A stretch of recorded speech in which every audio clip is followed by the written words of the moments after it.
শ্রী রাজু বর্মন এবং অন্যান্য সদস্যরা।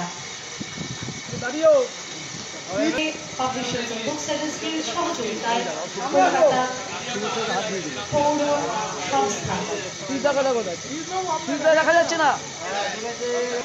মাননীয় মুখ্যমন্ত্রী মমতা ব্যানার্জি আমাদের বলেন যে আপনারা কলেজ স্কোয়ারে রয়েছেন, বইপাড়ায় রয়েছেন, একটা কিছু কলেজ স্কোয়ারের জন্য করুন। সুধাংশু এবং আমার বন্ধুবর আমাদের দুজনকে কলকাতা বইমেলায় বলেন, আমরা বলি হ্যাঁ নিশ্চয়ই করতে হবে। সেই থেকে শুভ সূচনা হলো এই বই উৎসবে।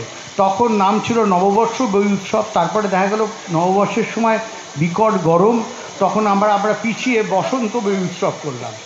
তারপরে দেখা গেল যে বসন্ত বই উৎসব করতে গিয়ে কলকাতা বইমেলা ঠিক পরপর হয়ে যাচ্ছে। তখন এমন একটা সময় করতে হলো যেখানে চৈত্র মাস শেষ হচ্ছে, নববর্ষ আসছে, অথচ নববর্ষ নয়, আবার বসন্তকেও এই আবহাওয়াকে আমরা বসন্ত বলতে পারছি না। তাহলে বইপাড়ায় বই উৎসব এই নামটা আমাদের সকলের পছন্দ হলো, কারণ এই বইপাড়ার যে ইতিহাস, সেই ইতিহাস অত্যন্ত গৌরবোজ্জ্বল। আজ থেকে 200 বছর আগে এখানে শুরু হয়েছিল এই কলেজ স্ট্রিটের বইপাড়া, এশিয়ার প্রাচীনতম বইপাড়া। পণ্ডিত ঈশ্বরচন্দ্র বিদ্যাসাগরের স্মৃতি বিজড়িত, স্বামী বিবেকানন্দর স্মৃতি বিজড়িত, ডিরোজিওর স্মৃতি বিজড়িত এই বইপাড়া। সুতরাং বইপাড়ায় বই উৎসব।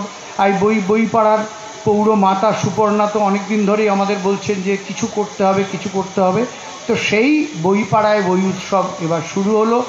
আমরা চাইছি যে এখানে পাঠকরা আসুন। বইমেলায় যারা গুছিয়ে বই দেখে বই কেনার সুযোগ পান না প্রবল ভিড়ের জন্য, তারা নিজেরা বেছে বুঝে বই কিনতে পারবেন।